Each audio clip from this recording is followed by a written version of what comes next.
he was purged from his old sin. You see what happens? When you don't keep that streak going, you will mess around.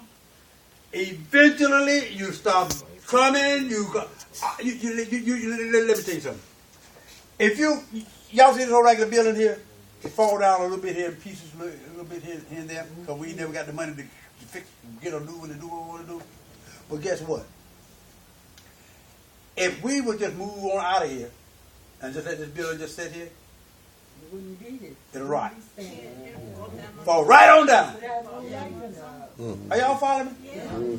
Us coming in here doing what we doing, we ain't preparing nothing. We ain't got no money prepared at half the time.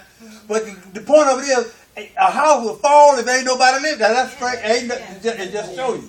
Okay. So eventually, if you're not exercising and growing these spiritual muscles, you'll get lax, and soon or later you stop. You quit going to church for about 2 weeks, and before you know it, you ain't going to church at all, or prayer meeting, whatever the case may be.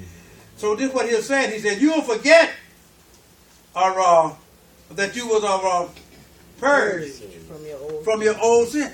You will forget." Now watch this here. You got saved. God done brought you for a long way. Amen. And because things is not going ice cream and cake, you forgot. You know it was only 10 years ago where I was at. Come on now. Yes, 10 years ago, stop and think. 10 years, at least I'm up here complaining and going on, but I'm sober. I mean, I got clean breath. Come on. 10 years ago, where he first watched, because you were so glad when he relieved you from that habit. Come on, feel me. I want you all to be real. And if you don't add anything to you, you won't keep that focus, you won't keep the faith, that promise, and before you know, you forgot that he forgive you way back there, that you're able to get up here to where you at now. Now you stop and think, and you're not better off than where you were? You want to go back to the slop? Can y'all understand what I'm saying? This is his warning. Be careful. You'll forget that you were cleansed or purified, cleansed from your old sin. Now God done forgive you for all that you done and got you up here to this particular point. Why would you come, like I said about it used to be a story written, I used to tell when I was a kid, somebody told me, about this lady who wants to swim in the English Channel. They used to have a thing talking about swimming in the English Channel. English Channel is supposed to be 18 miles. And it was a contest, you swim 18 miles. They said this lady swam halfway. Swim 18 miles or turn around. Swim 9 miles, turn around. So I can't make it. Turn around. And then swim 9 miles and swim back. Yeah. But she got half, got half, got 9 miles and turn around. But see, why would you come to and then go all the way back? Now let me tell you something. And when that devil comes in, this is the second time, he comes in full blast. He brings some help. Thank you. He comes in full, at that house. Woo! That house is worse. I'm telling you. Now I'm gonna tell you something. Young man, I love him. He's not here now. He's not with us today, but he used to smoke. This is not coming down nobody. I'm just trying to tell you. He used to smoke. Went for me one time down south, and y'all know I carried a cigar all the time. I ain't hit that cigar over in about 35 years. But I always got one. He wanted to get a cigar. I said, don't do that. Me and you are two different. Don't. You can't. No, oh yeah, I can. So he went on and got one anyway. You know. Before I know it, he did all pretty good right there with that one. But came back, he had quit smoking. See, he had been quit smoking for, I don't know, a few years. Started back. This time when he started back, it got double. You follow me? So the thing I'm trying to get you to do, don't go back. Don't go back. That thing can double up on you. And once you come out, stick your head out the trap. Stay out. Remember, he forgive me and got me up here. Don't throw his forgiveness in his face.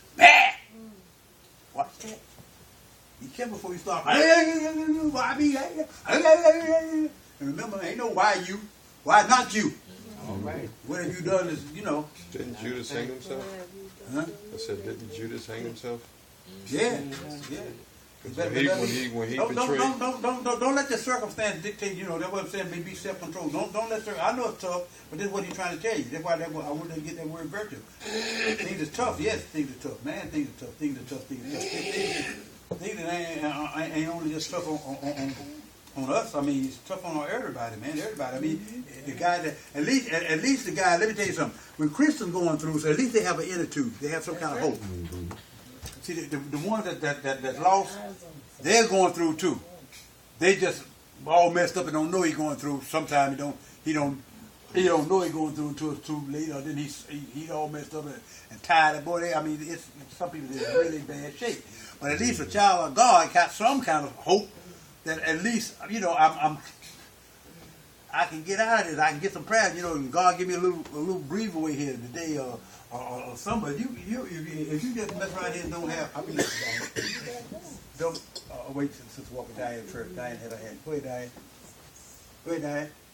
I thought you had your hand up. Yeah, she was praising the Lord. Oh, I thought I'm sorry. I love this church. I had called my pastor when I was in distress. And he made it happen for me. He made some phone calls for me. And I'm just ever so grateful. And I'm ever so humble that God looked out for me through him. I am ever so humble, ever so grateful. Amen. All right, thank you so much. Church, I love this church. Thank you so much. Thank you. Amen. Thank you. Sister Walker? No, I was just looking at what I'm reading here about 2 Peter. It says God gave us all we need in the seed. Mm-hmm. He says that we exercise our new nature by being diligent, adding virtue, faith, knowledge, self-control, and all these other things. But it says when we have gone through this sequence of character development, the divine nature has matured in us.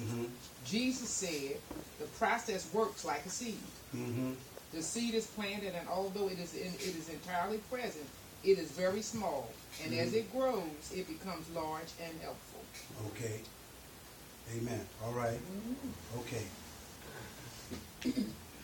You said it's like a seed that grows. Yes, seeds it are has to grow, complete, but undeveloped. In the same way, God has planted within us all we need. All we need. But these resources require time and growth before they become visible they got to others. They got to be exercised. Like I was saying about the house. If you don't live in the house, it dies. You got to you have to exercise. You got to all. I told you starting out when you're born again, you automatically got all the stuff in you. But it has to be a growing process. You just can't sit there and be a baby from now on and now on and now on. You have to mature. And how you mature is doing what you're doing tonight. And possibly. Now, just real quick on that seed. What does the seed need to do first, though? Die. It has to do what? Die. It has to die. The seed has to die. So whatever is restricting that growth, it needs to die before it can grow. So some things just need to be put to death and buried. 10th verse. Wherefore, the rather, brethren, give diligence to make your calling. So you calling me to invitation.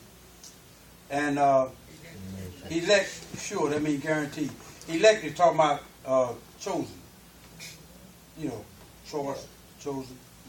For if ye do these things, ye shall never fail.